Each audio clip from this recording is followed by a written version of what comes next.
आदाब नाजरीन, इस्तकबाल है आपका सलाम नजीबाबाद पर। मैं हूं वसीम बारी और मेरे साथ है आफ्ताब आलम साहब और इस वक्त मैं मौजूद हूं इकरा इंटरनेशनल स्कूल जो कि जलालाबाद रोड पर कायम है। डॉक्टर दिलशाद साहब का एक स्कूल माना जाता है, जहां पर आज एक लाइफ ऑफ साहबा के नाम पर एक एग्जीबिशन लगी हुई है, जहां बच्चों ने बहुत अच्छी प्रिपरेशन की है और उस चीज़ को हम लाइव दिखाने के लिए सब यहाँ पर इंटरनेशनल स्कूल में पहुँच चुके हैं। आइए हम आपको उसका लाइव दौरा कराते हैं।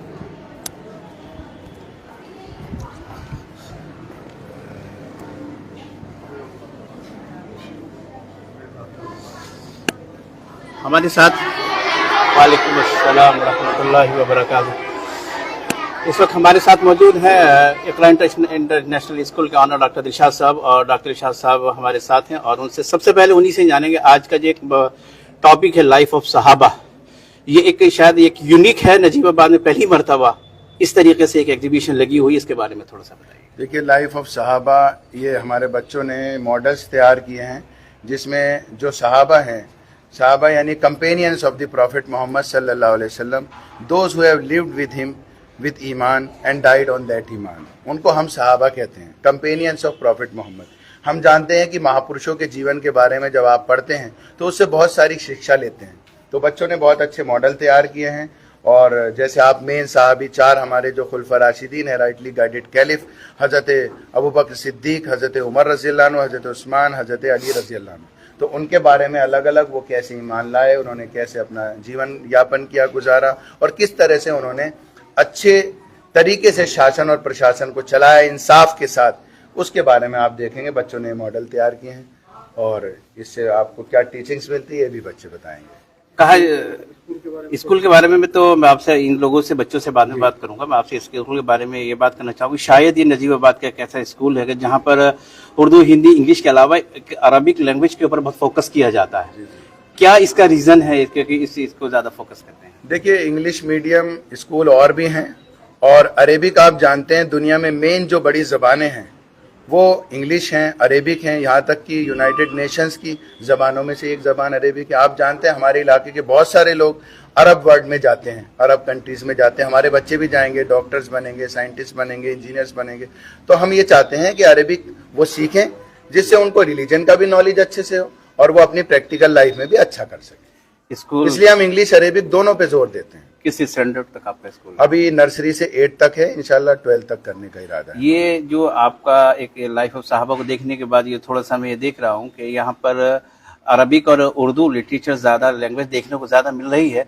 क्या इससे जो हमारी अदर लैंग्वेज हैं या अदर सब्जेक्ट्स हैं वो बच्चे उसके ऊपर उनका इफेक्ट तो नहीं पड़ता? देखिए, मैं ये कहना चाहूँगा कि कोई भी जो सक्सेसफुल आदमी है, अगर वो अपनी धार्मिक, सामाजिक और आर्थिक चीज़ों में बैलेंस नहीं बनाता तो वो परेशान हो जाता है। आप बहुत अच्छे डॉक्टर बन गए लेकिन आपका मन शांत नहीं है, क्योंकि आपके अंदर स्पिरिचुअलिटी नहीं है, आध्यात्म नहीं है। तो हम चाहते हैं दोनों चीज़ों का बच्चे बैलेंस बनाए, वो साइंटिस्ट भी बने, डॉक्टर भी बने, उसके साथ वो अपने रिलीजन को भी जाने और उनका स्पिरिचुअल करेक्शन रहे, ताकि वो डिप्रेशन का शिकार ना हो, आत्महत्या ना करें। आप देखते बच्चा नीट पढ़ने गया, कोटा में गया, मुआदा की तैयारी कर रहे हैं मेडिकल की, आत्महत्या कर ली। क्यों कर ली? क्योंकि वो अपने आप से संतुष्ट नहीं है। प्रतिस्पर्धा, कंपटीशन इतना कर दिया कि वो बच्चा इतना प्रेशर में आ गया, माँ बाप ने उसको इतना कहा कि बस तुम्हें डॉक्टर बनना है, डॉक्टर बनना है, वो उस प्रेशर को झेल नहीं पाया, आत्महत्या कर ली। तो क्या हम चाहेंगे कि हमारे बच्चे ऐसे हों? हम चाहते हैं दोनों बैलेंस हो, दोनों चीजें हो, उसके पास दीन भी हो, दुनिया भी हो। एक प्रॉब्लम ये आती है डॉक्टर साहब के 8th क्लास के बाद बच्चा दर बदर भटकता रहता है कि एडमिशन में कहाँ लूँ। अभी तक इसके बारे में अभी तक इन लोगों से मिले हैं और भी स्कूल में, वो इस चीज को अभी नहीं क्लियर कर पा रहे हैं, क्या करें? देखिए, इसमें दोनों बातें हैं। ऐसा नहीं कि हम नहीं पढ़े। मैं 5वीं कक्षा तक, मैं तो अपना ही उदाहरण दूंगा, मैं 5वीं कक्षा तक हिंदी मीडियम स्कूल में पढ़ा, उसके पहले एक उर्दू मीडियम था बचपन में, उसके बाद हमने 12th किया मूर्ति देवी सरस्वती से, फिर MBBS किया, वो तो पूरा इंग्लिश मीडियम था। 3 स्कूल बदले। ये बच्चे के अपने ऊपर भी है। माँ बाप के मन में जो रहती है कि बच्चा नर्सरी में घुसे, सीधा 12th के बाद निकले, अच्छी बात है, लेकिन वही सब कुछ नहीं है। कुछ लोग सोचते हैं कि इंग्लिश मीडियम स्कूल के बच्चे, तो कितने IAS अधिकारी हैं और बड़े बड़े पॉलिटिशियन हैं, वो कभी इंग्लिश मीडियम स्कूल में गए नहीं। क्या ऐसी कोई प्लानिंग है? तो ये सफलता का आधार नहीं है।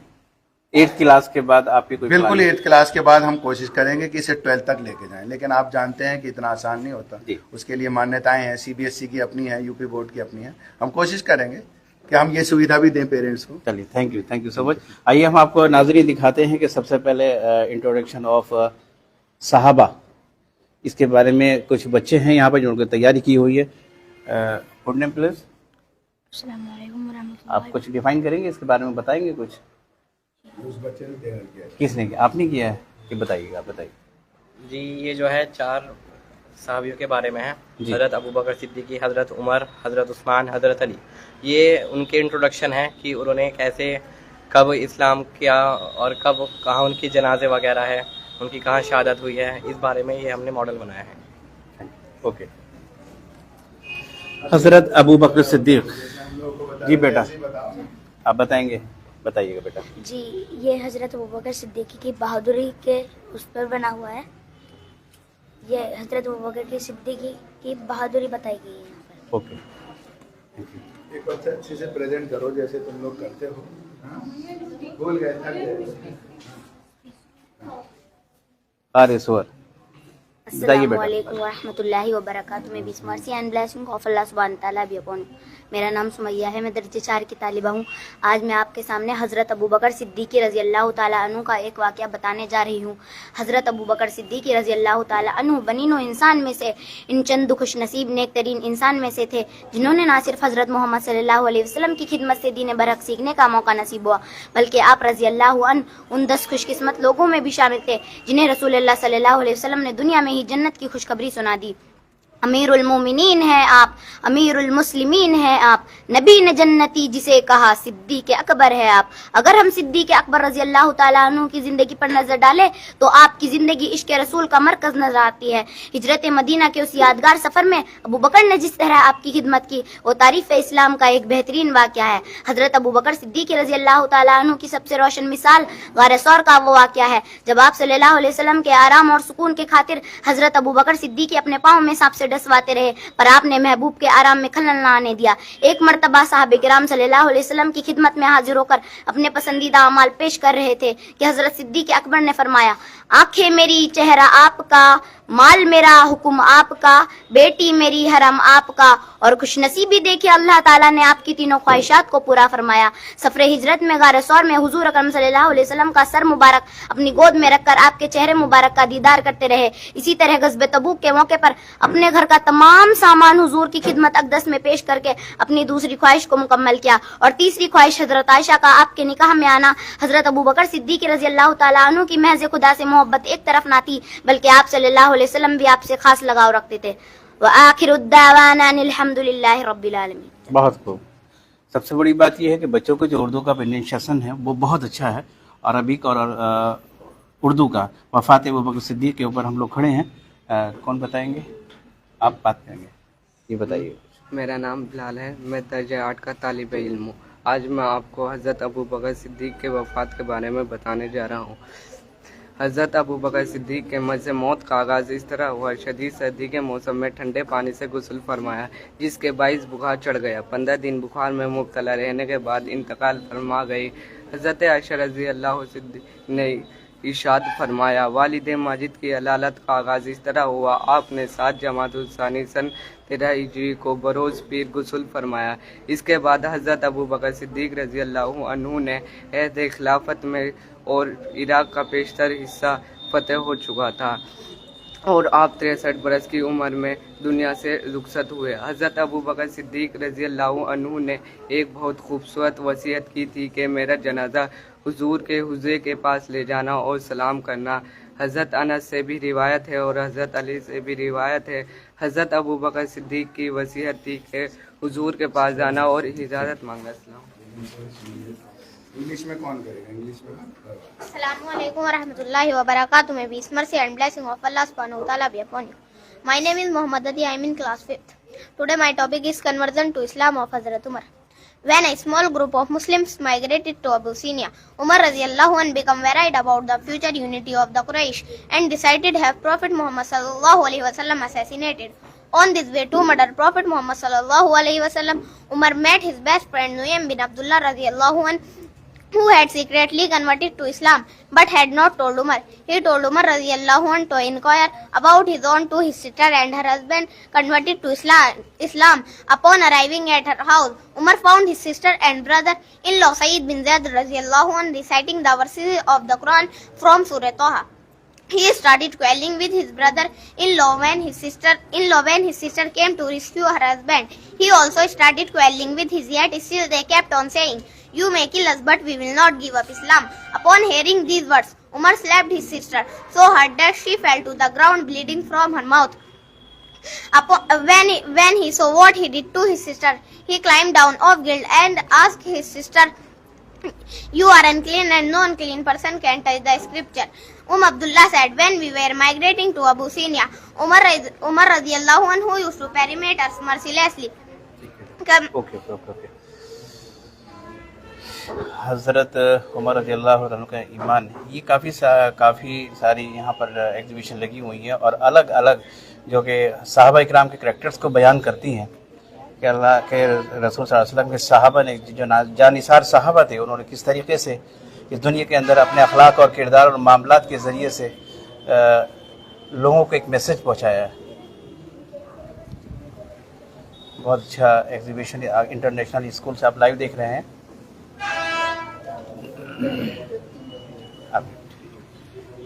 अस्सलाम वालेकुम रहमतुल्लाहि व बरकातुहू। ये मॉडल से हम ये बताना चाहते हैं, सहाबा इकराम ने जो अपनी ज़िंदगी में किया है वो करते कम थे और मतलब बोलते कम थे और करते ज़्यादा थे, तो लोग उनसे बहुत जल्दी नसीहत हासिल करते थे। तो उन्होंने अपनी ज़िंदगी में जितनी तकलीफ़ गुजारी, उन्हें झेली हैं, बहुत ज़्यादा परेशानियाँ झेली हैं, उनकी वजह से आज इस्लाम हम तक पहुँचा है। और अल्हम्दुलिल्लाह हम माशाल्लाह इस्लाम वाले, अल्लाह ताला ने हमें इतनी बड़ी नेमत से नवाजा है। तो अब आज जैसे हमारे हुजूर का कोई वारिस नहीं था, हम ही आज आलिम लोग जो हैं उनके वारिस हैं। तो हमारा मकसद ये है कि दीन दूसरों तक ज़्यादा से ज़्यादा पहुँचे। आज इस्लाम जो कमज़ोर हो रहा है उसको ताकतवर हम ज़्यादा से ज़्यादा बनाएं और लोगों की ज़िंदगी में दीन आ जाए। हमारा मकसद यही है कि हमारा इस्लाम ज़्यादा से ज़्यादा फैले और बच्चों को दोनों चीज़ मिले। इंग्लिश भी मिल रही है माशाल्लाह इस स्कूल में और अरेबिक भी प्रॉपर मिल रही है बच्चों को, तो काफ़ी अच्छा है यहाँ पर। तो इसलिए बहुत ज़्यादा अल्लाह ताला हमें सबको हिदायत से नवाजे और हमारे ईमान को बहुत ज़्यादा बुलंद तरीन बनाए। आमीन। ठीक, थैंक यू। आज सुबह से एग्जीबिशन लगी हुई है, गार्जियंस आ रहे हैं और देख रहे हैं इस चीज़ को। यहाँ पर गार्जियंस भी जी। आपका नाम? मोहम्मद अशरफ। आपके बच्चे पढ़ते हैं यहाँ पर? मेरी बेटी 4th क्लास में पढ़ती है यहाँ पे।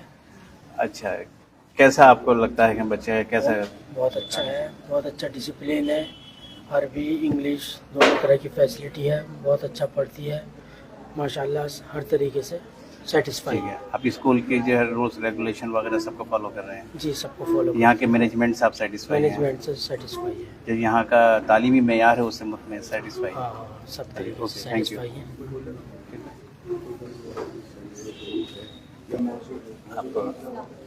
आप टीचर हैं, बताइएगा कुछ। अस्सलाम वालेकुम रहमतुल्लाहि व बरकातुहू। मेरा नाम लाइबा है, यहाँ मैं टीचिंग करती हूँ। 4 साल हो गए मुझे पढ़ाते हुए। आज हम यहाँ बता रहे हैं इस्लाम के बारे में बताने के लिए आए हैं, क्योंकि इस्लाम से बिल्कुल खारिज हैं लोग, कुछ भी नहीं जानते, नमाज पढ़ते नहीं हैं, मस्जिदें खाली पड़ी हैं, बिल्कुल नहीं पता, ना काबा का पता, ना किसी चीज़ का पता। क्यों? इसलिए ये रखा है एग्जीबिशन, ताकि इससे लोगों को नसीहतें मिले, ताकि वो अपने बच्चों को स्कूल में पढ़ने के लिए भेजे। इंग्लिश भी है और अरेबिक भी है। अरेबिक ऐसी है, अगर आप लोग सुने, सारी दुआ, सारी हदीस, सारी लर्न होती है, फिर अरेबिक भी एंड इंग्लिश भी। और ये एग्जीबिशन से हमारा यही मतलब है, ताकि दूसरों तक इस्लाम के बारे में पहुँचाया जा सके। गादे सूर के बारे में आज तक किसी को पता ही नहीं है, कुछ भी नहीं पता कहाँ से हमारा इस्लाम स्टार्ट हुआ, कहाँ ख़त्म हुआ, किसी के बारे में भी किसी को कोई नॉलेज नहीं है। इंशाल्लाह आप लोग यहाँ एडमिशन कराइए, इंशाल्लाह इसी तरीके से आगे बढ़ता रहेगा स्कूल में। जज़ाकल्लाह। कोई अरबिक बच्चा जो अरबिक बोलते हैं थोड़ा है कुछ अरबिक में बात करनी है?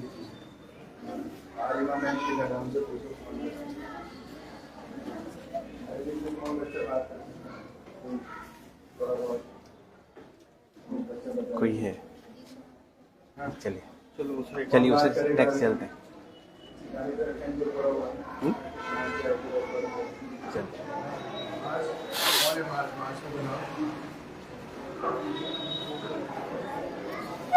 ये एग्जीबिशन का दूसरा पार्ट है। यहाँ पर खालिद बिन वलीद का कबूल इस्लाम, और ये देखिए एग्जीबिशन की एक तस्वीर आपके सामने है। छोटे छोटे बच्चे हैं जो इस वक्त ये बच्चे शायद थोड़ी बात करें, आप करके हाँ, देखिए। कौन सी बच्ची कर सकती है? मैं स्मुक इसमु का रुश्ता नूरी। कैफ ततअल्लमु इन्नका ततअल्लमु लुगतुल अरबिय्या? ला। चलिए,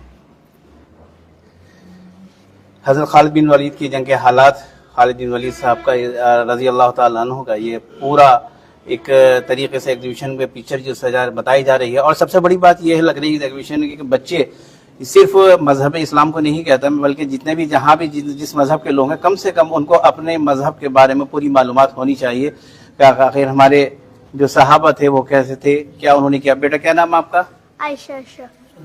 सुनाइएगा बेटा। मुअज़्ज़िज़ नाज़रीन, आज के प्रोग्राम में मैं आपको एक अजीम शख्सियत हज़रत इब्न अब्बास के बारे में बताने जा रही हूँ, जो हर नौजवान के लिए एक आइडियल है। इमामुल मुफस्सिरीन अब्दुल्लाह बिन अब्बास रज़ियल्लाहु ताला अन्हु के चचाजाद थे। ये कुरैशी और हाशिमी नस्ल थे। इनके वालिद रसूलुल्लाह सल्लल्लाहु अलैहि वसल्लम के चचा हज़रत अब्बास रज़ियल्लाहु ताला अन्हु और दादा अब्दुल मुत्तलिब थे। इनकी वालिदा का नाम लुबाबा बिन्ते हारिस रज़ियल्लाहु था। हज़रत इब्न अब्बास हिजरत से 3 साल पहले मक्का की उस घाटी में पैदा हुए जहाँ मशीक कुरैश ने तमाम खानदान हाशिम को मशहूर कर दिया। जब रसूल मकबूल सल्लल्लाहु अलैहि वसल्लम का विसाल हुआ उस समय उनकी उम्र सिर्फ 13 वर्ष थी। इतनी छोटी सी उम्र में उन्हें 1660 हदीस ज़बानी याद थी, जिन्हें इमाम बुखारी और इमाम मुस्लिम ने अपनी किताबों में नकल किया। सफ़र में हज़रत महबूब के साथ रहते। जब हुजूर वुज़ू का इरादा करते तो फ़ौरन पानी लेकर खिदमत में हाजिर होते। जब आप सल्लल्लाहु अलैहि वसल्लम नमाज का इरादा करते तो पास में हाथ बांधकर खड़े हो जाते। अल्लाह ने उन्हें एहसास पाकीज़ा जन व हाफिज़ा अता किया था। जब आप सल्लल्लाहु अलैहि वसल्लम अपनी सवारी पर बैठकर कहीं जाने की तैयारी करते तो ये बाअदब उनके सामने अद्भुत एहतराम की तस्वीर बनकर यूँ खड़े हो जाते जैसे कोई गुलाम अपने आका के सामने बाअदब खड़ा हो जाता है और निहायत अदब के साथ आपके घोड़े की लगाम पकड़ते। उनका ये अंदाज देखकर हज़रत सैद बिन साबित रज़ियल्लाहु फरमाते कि आप ऐसे ना क्या करें, तो वह कहते हमें ये हुक्म दिया गया है कि अपने असातिज़ा की इज्जत करो। व आखिरी दवानी अल्हम्दुलिल्लाहि रब्बिल आलमीन। माशाल्लाह, ये एग्जीबिशन जो कि लगी हुई है इंटरनेशनल स्कूल में, यहाँ पर टीचर्स भी हैं और हम टीचर से किसी से बात करते हैं। आप टीचर ही हैं? जी। आपका नाम? गुलबशा। थोड़ा सा स्कूल के बारे में बताइए कि बच्चों की आप किस तरीके से तरबियत करती हैं? स्कूल में इस्लामिक तरबियत भी होती है और वैसे भी तरबियत होती है, सलाह वगैरह भी होती है, नमाज की भी टाइम दिया जाता है बच्चों को। एजुकेशन अच्छी है, पढ़ाई भी अच्छी होती है यहाँ किस पर। स्टैंडर्ड तक यहाँ पर? 8th क्लास तक। जी।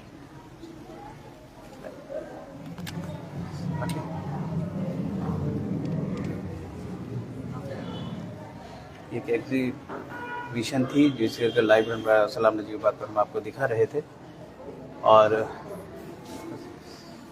ये थी एग्जीबिशन जो कि इंटरनेशनल स्कूल में लगी हुई थी। और ये मैं ज़रूर बता देना चाहता हूँ कि इस्लाम में जितने भी सहाबा इकराम आए हैं उन्होंने सिर्फ जंगें ही नहीं लड़ी हैं बल्कि उन्होंने अपने अखलाक और अपने किरदार और अपने मामलात से तमाम दुनिया के लोगों के दिलों को जीता है और इंसाफ का कायम किया है और दीन का एक पैगाम उठने बैठने खाने पीने ये तमाम हुज़ूर सल्लल्लाहु अलैहि वसल्लम ने जितनी भी बातें बताई थी, तमाम तरीक़े खाने के पीने के उठने के बैठने के, वो तमाम सहाबा के ज़रिए आज तक हम तक पहुँच रहे हैं, उलमा इकराम के ज़रिए तक पहुँच रहे हैं। ये एक बहुत अच्छी बात है। किसी स्कूल के अंदर किसी मजहब जो मजहब को फॉलो करने वाले लोग हैं उनको उनकी तालीम भी पूरी तरीके से दी जाती है। इस चीज़ से यहाँ के जो गार्जियंस हैं वो बहुत ज़्यादा मुतासिर हैं और आज इसके रिजल्ट देखने को मिल रहा है कि बच्चे कितने फ्रिक्वेंटली इंग्लिश भी बोल रहे हैं, अरबिक भी बोल रहे हैं और उर्दू के ऊपर भी एक कमांड हासिल है। बहुत अच्छा उनका प्रोनाउंसिएशन है जिसके देखकर यहाँ के गार्जियंस बहुत ज़्यादा खुश हैं और इसी चीज़ के लिए हम यहाँ पर आए थे आज एग्जीबिशन में इस चीज़ को लाइव आपको दिखाने के लिए। फिर कभी इंशाल्लाह किसी मौके पर फिर मुलाकात होगी। जब तक के लिए अलविदा, अल्लाह हाफिज़।